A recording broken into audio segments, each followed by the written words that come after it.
All right, what are we on? Round five, round six? I don't know, but we're gonna keep on going. So today we are doing the Neetcode Journey, and we're just gonna keep on going. We've done a lot this weekend, but let me make myself a little bit smaller. Now, where we left off in the last video about what, maybe 2 hours ago? Was this problem, and was unable to solve it. So we're gonna look over it again, and we're gonna try to figure out, okay, well, what's going on? What's the solution? And then I'm gonna go and try to find the other problem that I was struggling with in the last video. The last video was not. We encountered a lot of problems, and I was pretty droggy as well. I don't know. I was just like, okay. Let's go to the question. Here we go. Okay, so let's read the question again. We're just trying to design this class, and it is going to be we're going to be doing a heap. Okay, so what we want to do is the k largest elements in a stream. So one of the things that I want to notice first off is I remember that k largest, whenever I hear the word k largest, I should be thinking of a heap. Okay, so that's just one point to notice is I'm trying to connect those trigger words to the data structure that I should use. So if I hear this keyword, I should be thinking a certain data structure, or if I hear this keyword, maybe I should be thinking of a certain algorithm, like, okay, well, it's two pointers, or it's backtracking, right? So just trying to make all those connections in my head so that I can effectively determine how to move forward with a problem once I see it.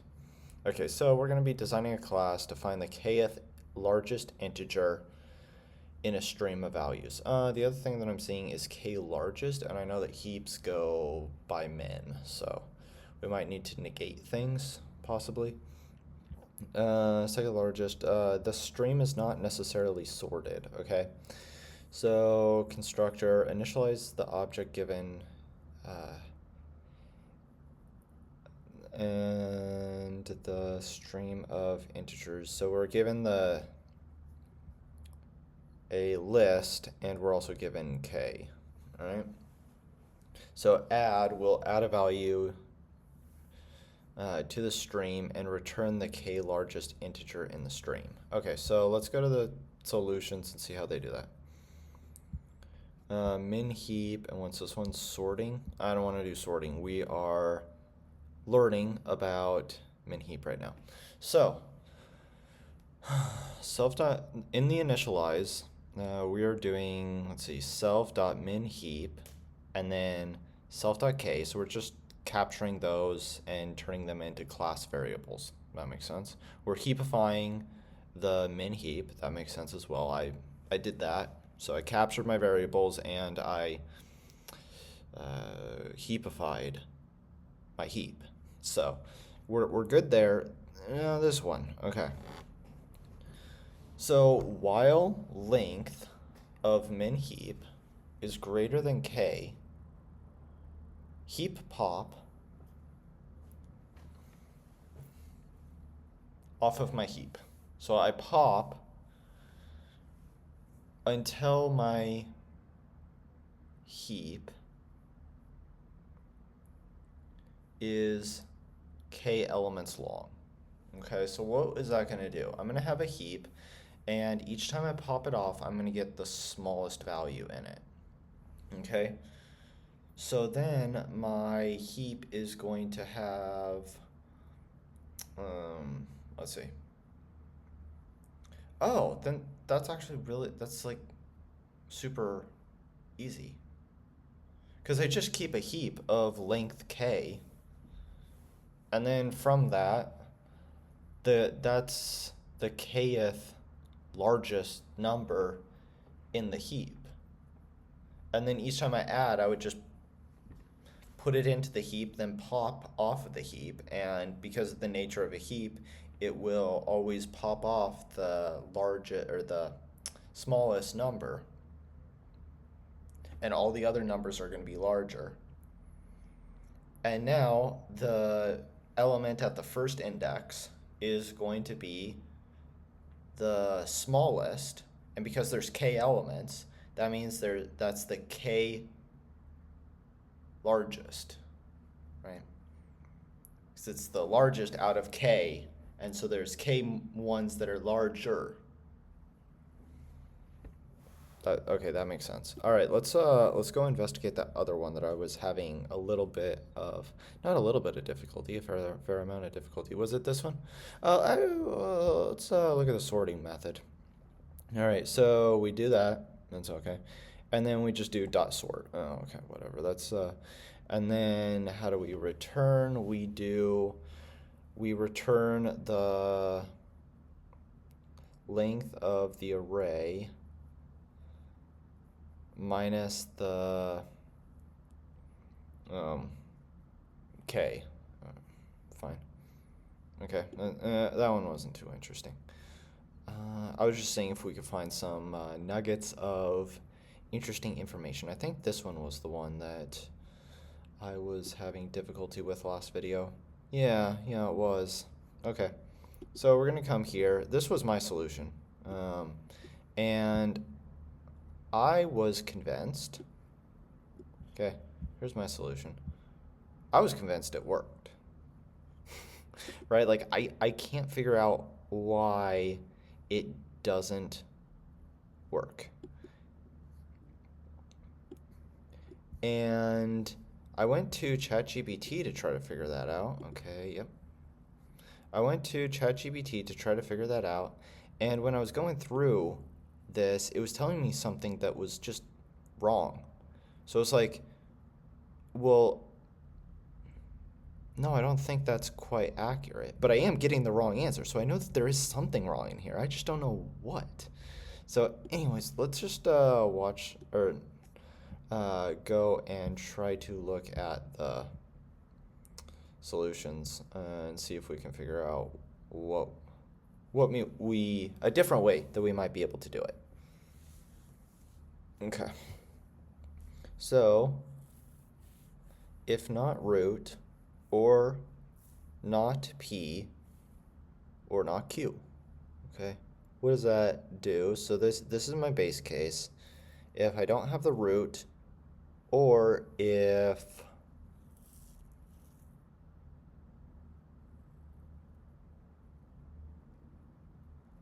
P and Q. What were P and Q? I almost even forgot. Oh, it was this common ancestor one, right? So, aren't P and Q guaranteed to exist?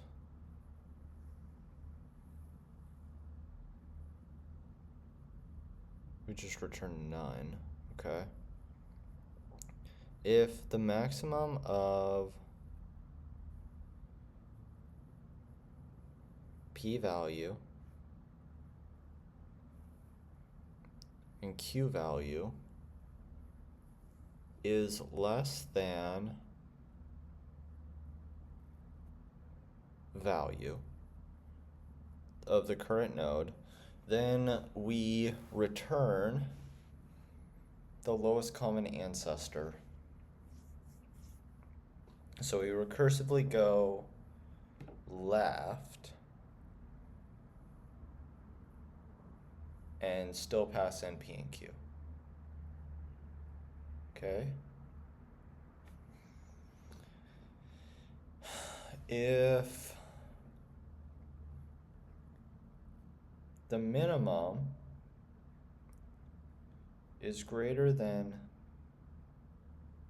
value, we return, or we go to the right. Okay, so this is taking advantage of the fact that this is a binary search tree, and therefore all values to the left are going to be smaller and all values to the right are going to be larger, and therefore I can say if the largest value is smaller than my current value, that means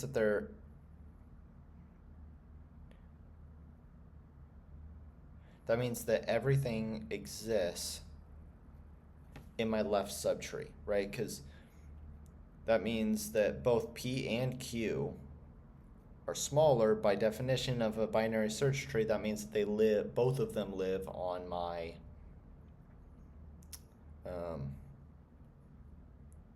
left child. Okay, so then you have the opposite thing of, oh, Susie is back. All right, well, hold on a second. You're back! So it's just taking advantage of the fact that this is a binary tree. And so we're able to just follow the path that the tree goes down until we find the case that one node goes down the left and one node goes down the right, and then at that point we know that we found the common ancestor. I really wish I knew how this worked, how to do this, but on the other hand, I don't have enough time to go and do a ton of troubleshooting because I kind of want to move on to the next problem. So we're going to move on to the next problem. All right, do I want to do another binary tree? I'm a little bit scared of them right now, to be honest. I'm like, okay, fine. Okay, binary tree level order traversal. Let's go. Given a binary tree root, return the level order traversal of it as a nested list, where each sublist contains the values of nodes at a particular level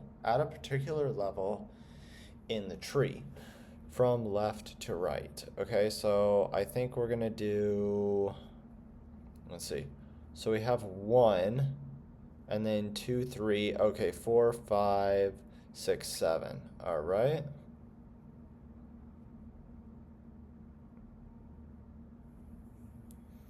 Now, I know that we can traverse a tree iteratively. I just can't remember how to do that. How would I do that? Because it's a linked list, essentially. And I would need to use like a while loop, right?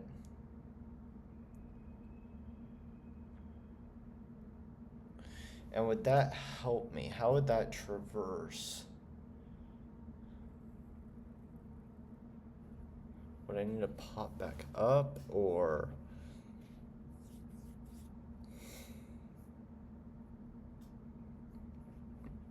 Here.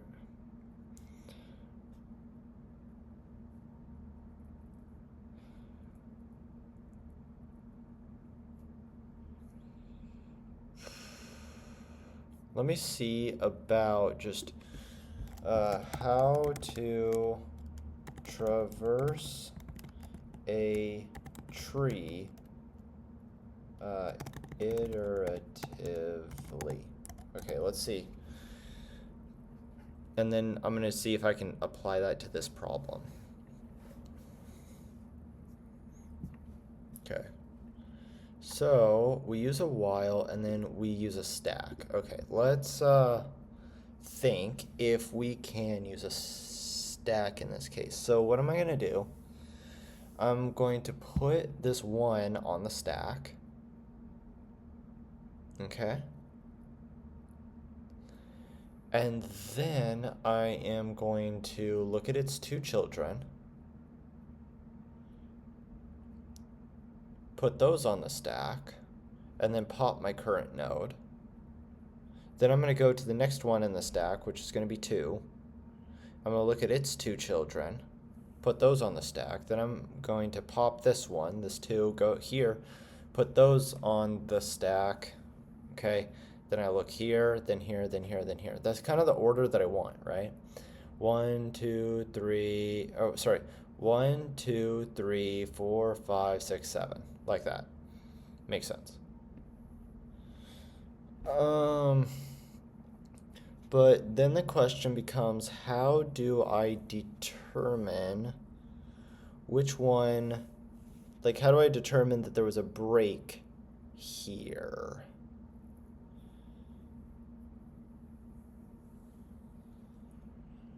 So if I have this node here, okay, I know that 2 and 3 are going to be the children, right?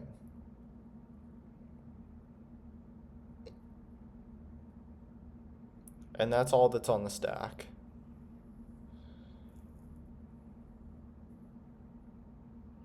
So if I go and run through my next level, and if I have that while loop, I'm just gonna, if I have a while loop here and it keeps going until the stack is empty and I only refresh the stack at the end, I might be able to do all the nodes in this row, then put all the nodes that I found here, then do all the nodes in this row and process them, and then put all the nodes here. So something like stack is equal to here, okay? And then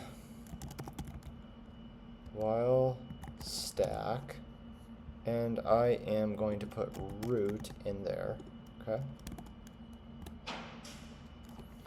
So now I want to go through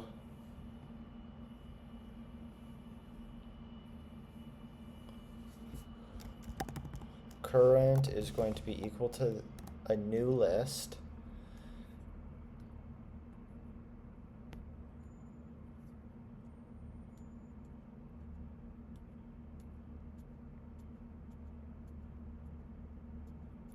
What if I did something like found nodes is equal to kind of a stack again? Okay. Answer is equal to a list. Okay, so now what I can do is I can go while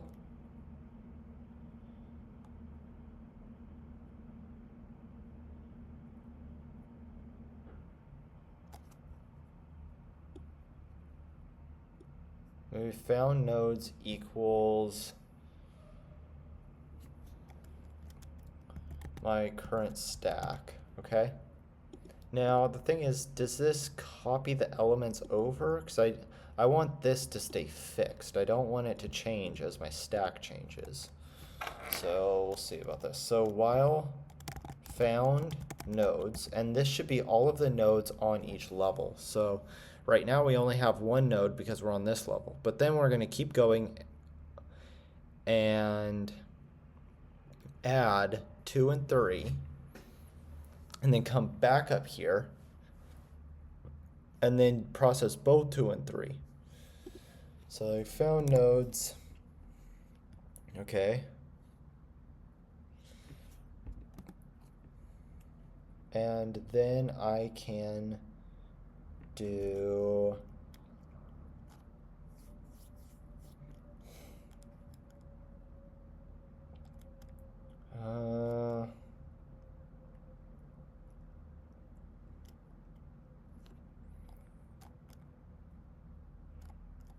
node is equal to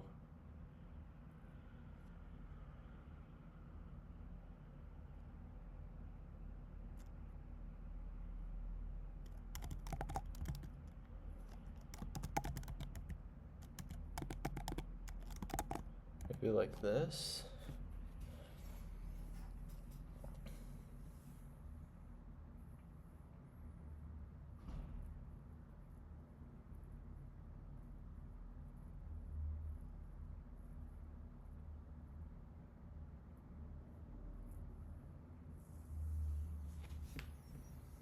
No, because I need my found nodes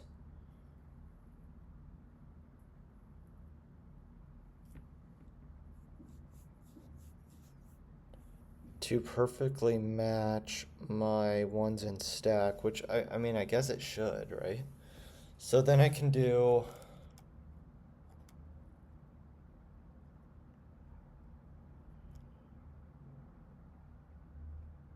no, it's not gonna work.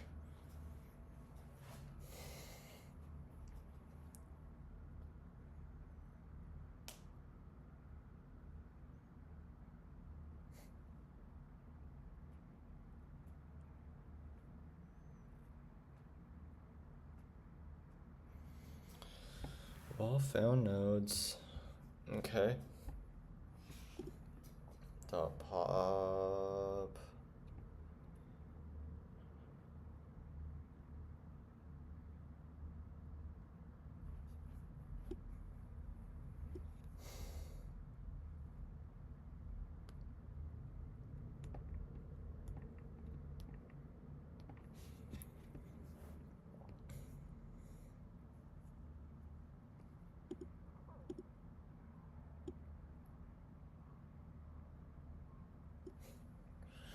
I want some way of exhausting my stack, but then keeping track of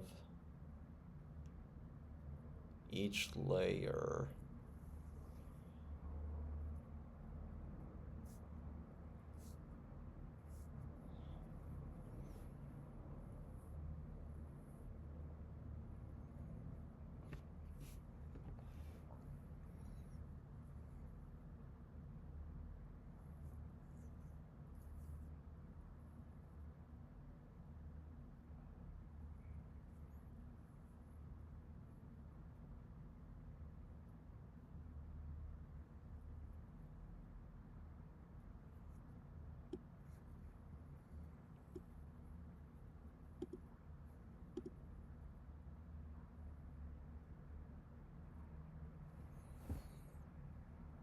Hmm.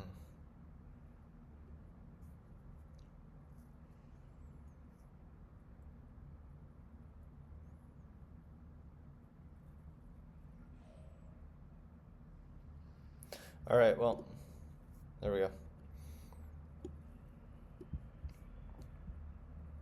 Depth first search, breadth first search. Okay, so we have this. They're using a queue, not a stack.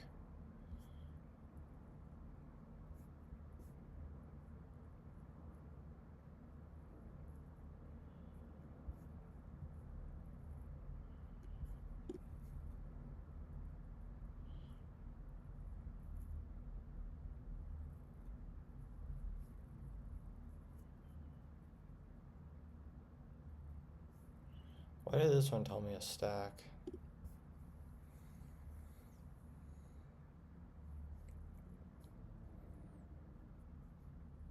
So we're building this level, which I think is what I was doing here, for ion range queue length.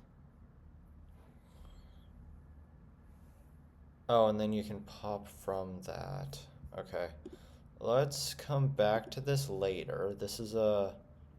Does that mark as complete or what? Well, I don't want to mark it as complete, but I want to come back to this one. Star it. There we go. Okay. And I don't want to do these right now. I want to explore different ones. Okay, I've done enough trees. Heap, priority queue. Here's this k largest element in a stream again. Last stone weight. There we go. Let's look at this. You are given an array of integer stones, where stones of I represents the weight of the ith stone. We want to run a simulation on the stones as follows. At each step, we should choose two heaviest stones, weight X and Y, and smash them together, okay? If they are the same weight, they're both destroyed.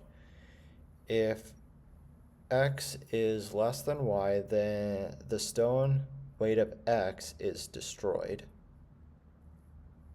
So the smaller stone is destroyed, and the weight of y is subtracted from what the weight of x was. Continue the simulation until there's no more than one stone remaining, okay? Return the weight of the last remaining stone.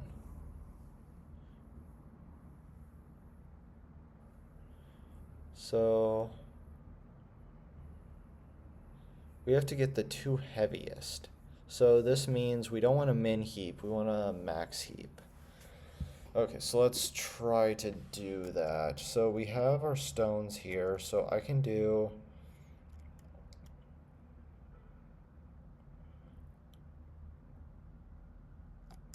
new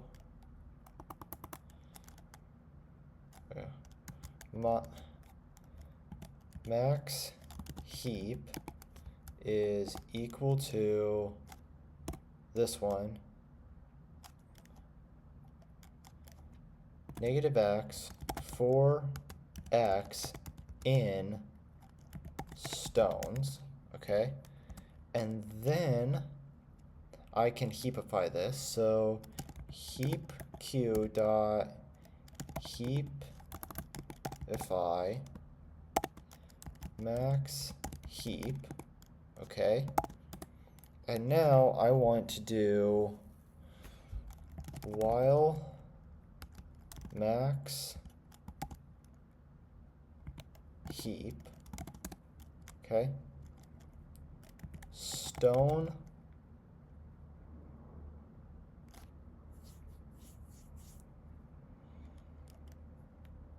one is equal to max heap dot pop, okay?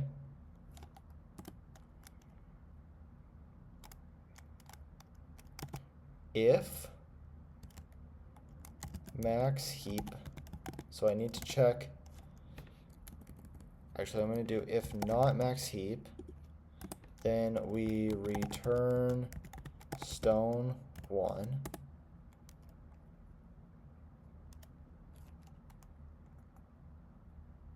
Okay. Otherwise, we get stone 2. Stone 2 is equal to max heap dot pop.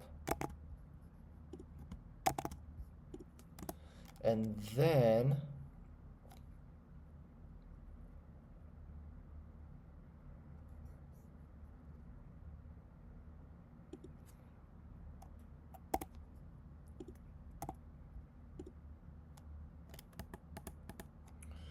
we will smash them together.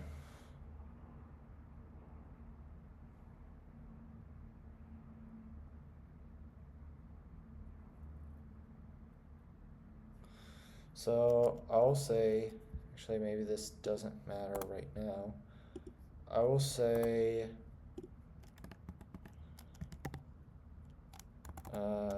new weight is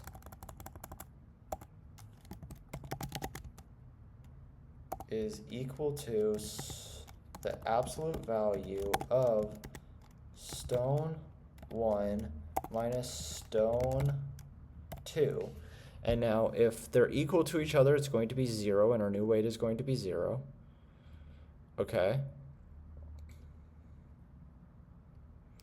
If 1 is bigger, then it's going to result in a positive number, and I'm going to just put that number back in to the max heap. Okay.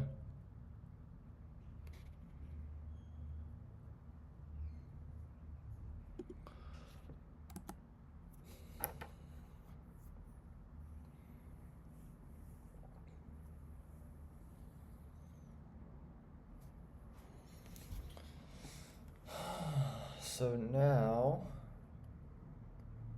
I say if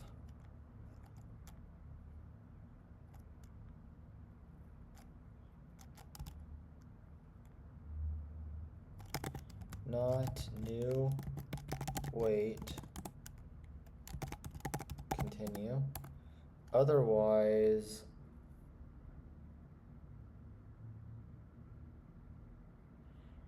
I am going to add that new weight into the heap. So heap q dot heap push, and then I am going to push new weight onto the heap, okay? And I'm going to keep doing that until we either only have one stone left,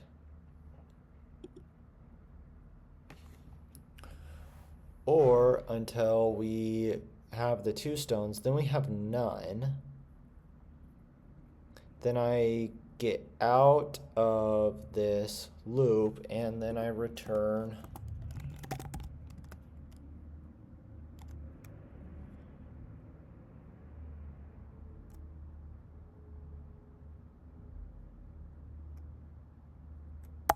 zero. I think it would be 0 at this point, because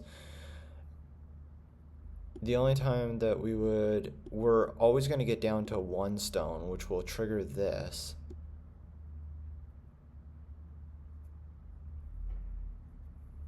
The only other instance would be if we hit 0, we came up here, and then it crashed out the last 2 stones. Okay. Heap, push, new weight, and the value. Oh, the max heap, but I want to make it negative. Okay. Wrong answer. That sucks.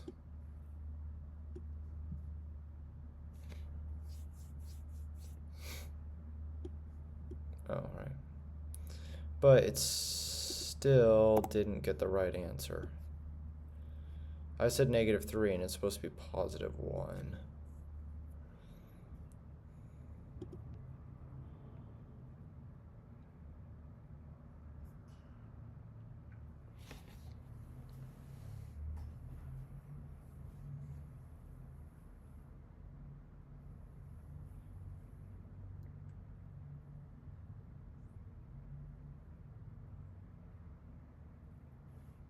I almost don't even want to ask Copilot anymore, because every single time I've asked it, it actually got it wrong. So let's see. What lines are incorrect? Okay. Then I want to see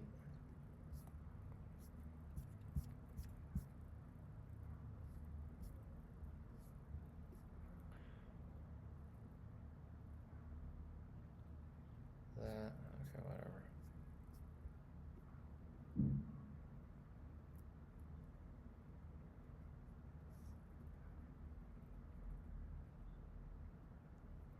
Oh, it should be heap.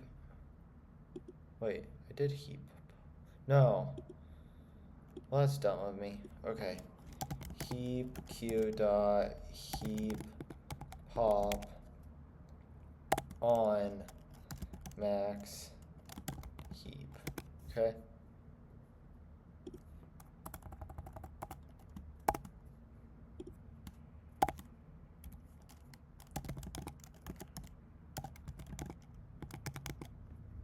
Okay, let's see if I actually did get it right. Okay, there we go. All right, cool. I am going to count that as a win because my algorithm was correct. It was just a syntactical thing. Awesome, awesome, awesome. Cool. All right, that means that I kind of understand the idea, and I'm happy about that. And this one actually worked. It told me the exact lines that were the problem, whereas in the past it wasn't quite telling me correctly which line was the problem. Let me see. Actually, I want to go look at the answer really fast again, because I realized I didn't take a look enough. Because I'm planning on doing this in the next video. Not this video, but in my next video that I'm going to be making. I plan on doing this video, taking a little bit of a break, and then doing another video. And in my next video, I want to try this problem again. And so I want to put this into my head. So you do like Q equals collections, and then you have this DQ, okay? And then I can use append and pop left. Okay, so those are the two methods.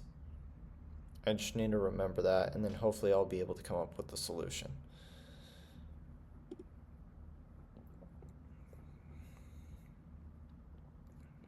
Okay, let's come back to here and hunt for some more. Do we want to try, what's another good one? Backtracking, let's try it. Subsets, sure. All right, given an array nums of unique integers, return all possible subsets. So when I hear the phrase all possible subsets, my brain should be going towards not dynamic programming, backtracking. There we go. So I'm given this array of nums, which has unique integers, and I need to give back all of the possible subsets.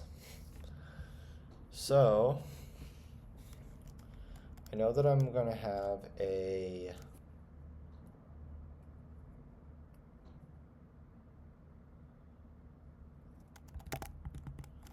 cur is equal to a blank list, and then I'm going to have a def backtrack, okay? And then do I need non-local cur? And now I need to find this base case. So backtracking kind of is that tree, so I am going to either add or I am going to not add.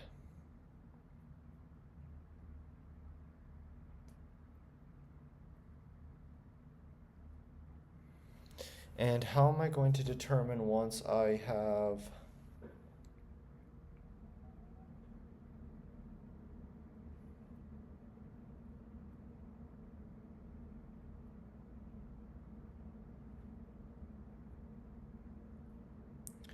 gotten to the end? Maybe I have like an index variable? I don't know. If I is equal to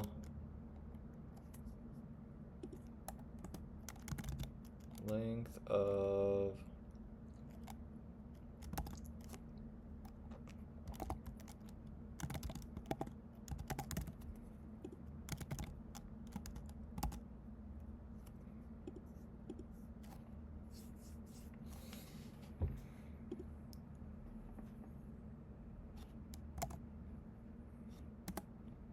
then I need to append this to answer.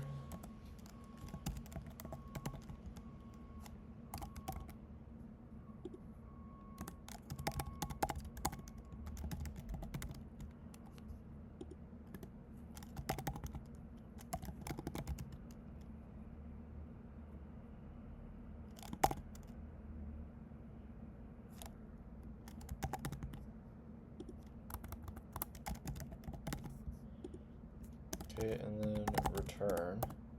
Now the other case is I need to determine, or I'm first going to try to not include the variable. So backtrack on I plus 1, okay? And now I need to include. So I am going to do current equals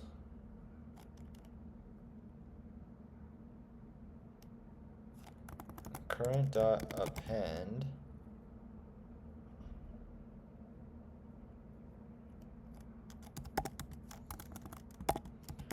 nums indexed at I.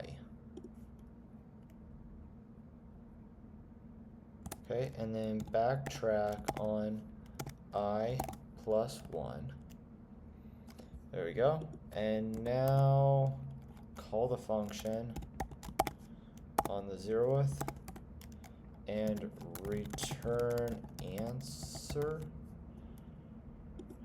Do I also need non-local for length of n? I don't know. Let's see if it runs. Well, no. Oh, right, I need to take away.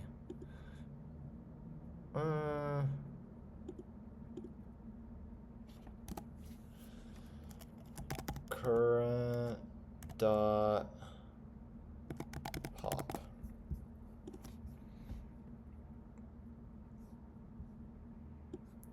Let's see. Oh, right, that sucks.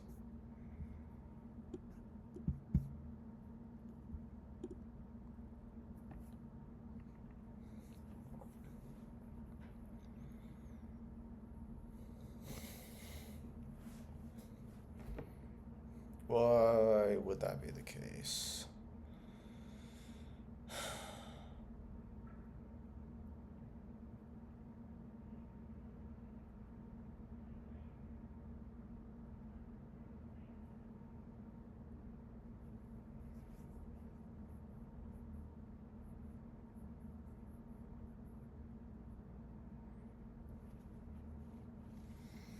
Current dot append nums of I. So I append it.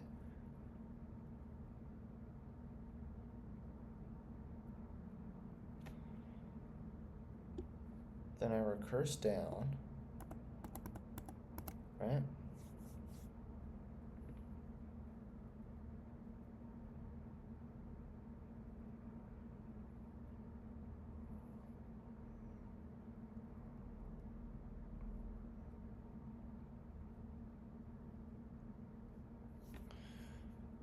And then I would come down here and decide not to add it.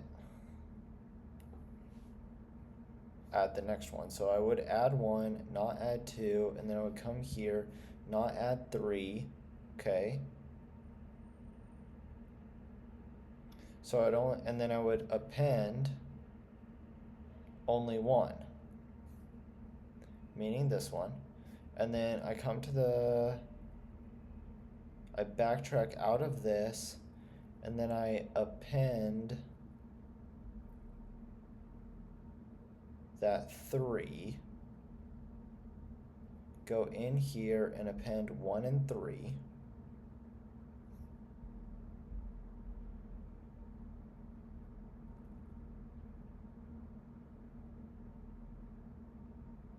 Then I pop out of this, and I'm back here, and I have 1 and 2. So is it something to do with the order in which I do it? Maybe I need to first include. So current dot append nums of I, like this, then backtrack on backtrack on I plus 1, then current dot pop, like this, backtrack on I plus 1. Let's just see if that works. Wrong answer again, and we're just completely empty. Okay, well, that is unfortunate.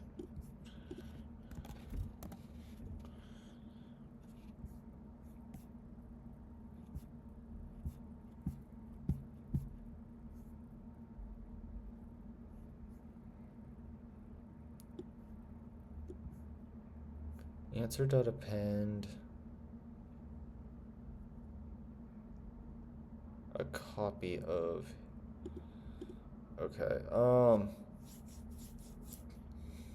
so it doesn't like, when I'm appending current, it's, would it be like that? Yeah.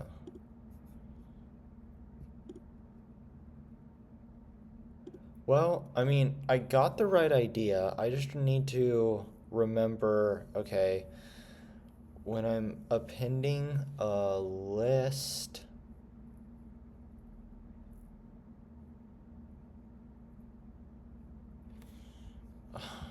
because I feel like I've done this before without that, and it worked just fine. Like literally, wasn't it even the last problem that we were appending a list? What was the last problem? I can't even remember. Last stone weight. What wasn't this? We append a list or where?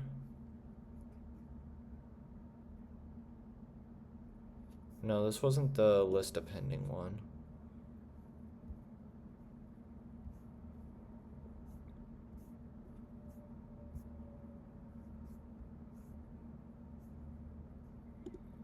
This one? So this one, I think we append lists. Solution, does this append a list?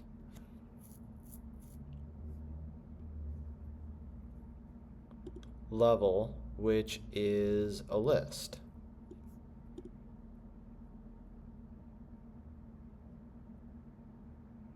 And I append this to result, which is also a list. Okay.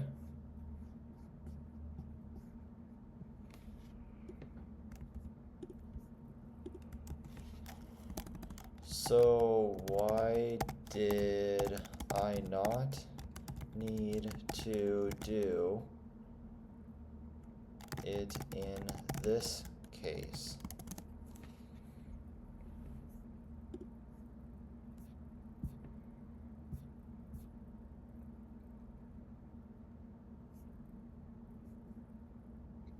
And the key difference is mutation timing. In my subsets function, current is a single list reused and mutated through recursion. Okay? If you append cur directly, all answers point to the same list object. Okay? So you must append a copy. Sure. It's just difficult sometimes. Like, obviously I love Python insofar as it's really nice that we don't need to be so accurate in everything, as opposed to like C, where you have to deal with the pointers yourself, you need to allocate memory yourself, you need to have you need to be the garbage collection yourself, all of that. But then on the other hand, sometimes Python can get difficult because, okay, am I copying over the values? Is it passed by reference, passed by value? What's actually going on?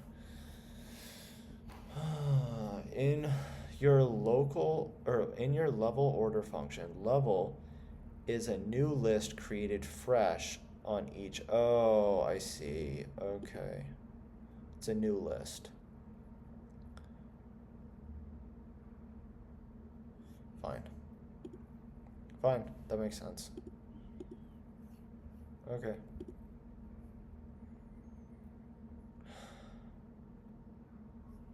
Do you want to try a graph one?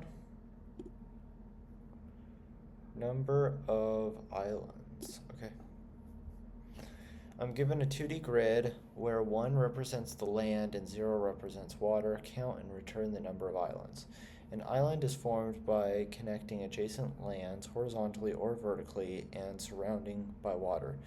You may assume that water surrounds the grid. Okay, so obviously what I want to do is,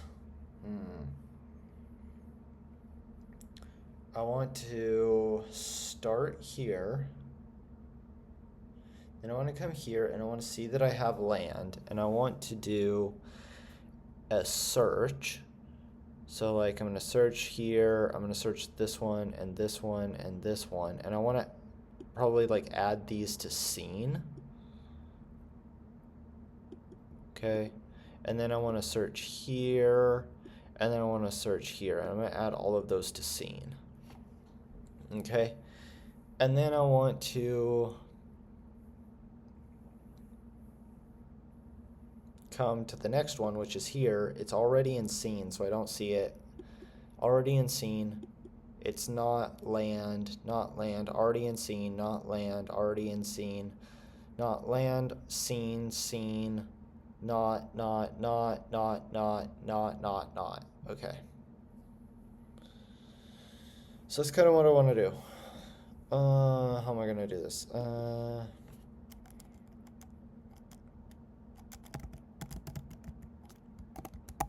Islands equals 0, scene is going to be equal to a set, and then I am going to do backtracking again. Backtracking of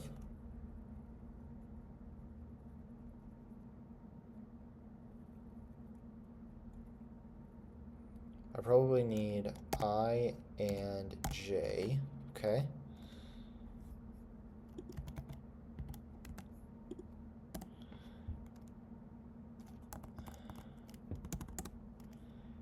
And then I want to say if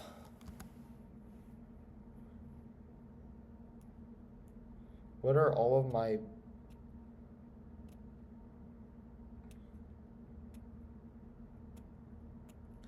I want to backtrack on each of these items. So I actually need to do something like this. So for I in range grid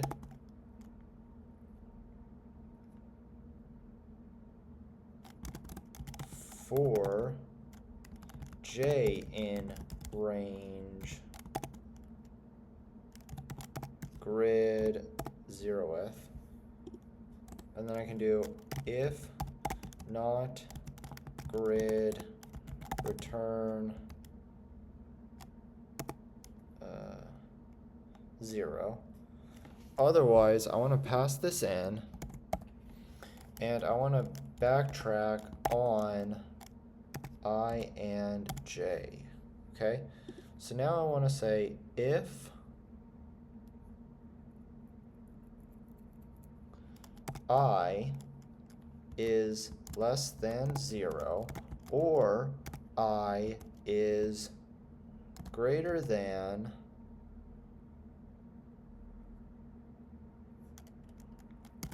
length of I is going to be here, so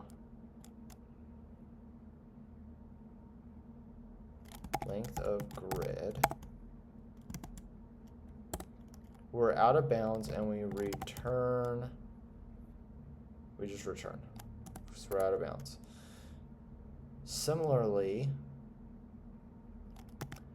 if J is less than 0 or J is greater than length of grid indexed at 0, then we also want to return, okay? So we're outside the bounds. Now, is this going to be equal? So let's say that I'm at the last index, which is 1 less than the length, right? This one, let's just say that there's 3, so I'm going to be here at index 2. I want to run this one, but when I get to index 3, I don't want to run that. So this should be equal to, because that will also be outside the bounds. Okay, so now I can index it. So if grid of I and J, and we know that it's in bounds now, is equal to this 0 character, then we return. Okay.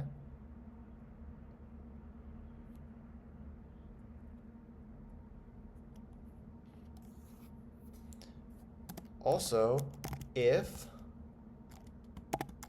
I, J in scene, we also want to return, because that's the case that we've already seen this land. We don't need to see it again. Okay? Now, in this case, what I want to do is I want to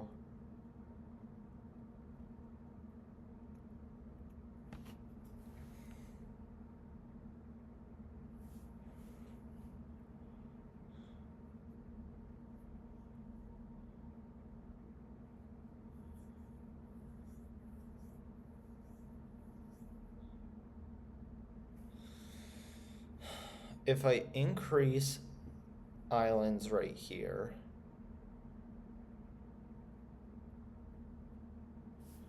it's going to tell me how many land items there are.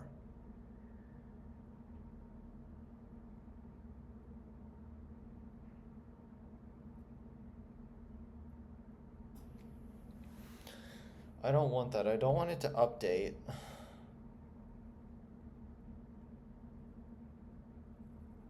So what I can do is I can check here. So I can actually go if grid of I and j is equal to 1, then I want to increase scene. I want to increase islands plus equals 1, and then I want to go and backtrack on all of these and add all of them to scene. But I want to say and I, j, not in scene. Okay. So it should be okay. So now I need to backtrack on I plus 1 j. I need to backtrack on I minus 1 j. Then I need to backtrack on I and j plus 1. Then I need to backtrack on I, j minus 1. Okay? And I also need to add this value to scene. So scene.add, and I want to add a tuple of I and j. Okay? And I need to do non-local scene. I don't know, do I need to do that? Let me just test it out. Let's see if we get this. Oh, I didn't even return the right thing. But, okay. Oh, this is taking a long time.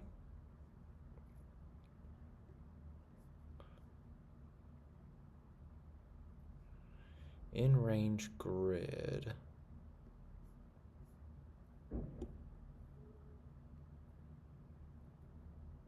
Oh, right. Length here. That.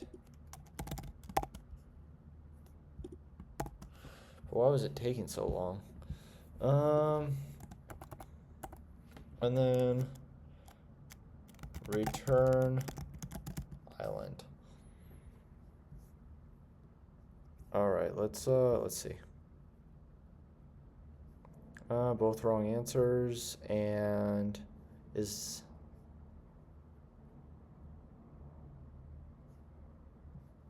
okay. Islands.